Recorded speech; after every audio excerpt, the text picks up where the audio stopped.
होशियार खबरदार।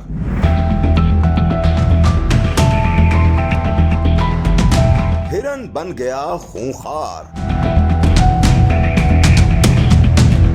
हिरन जहरीले सांप को निगल गया।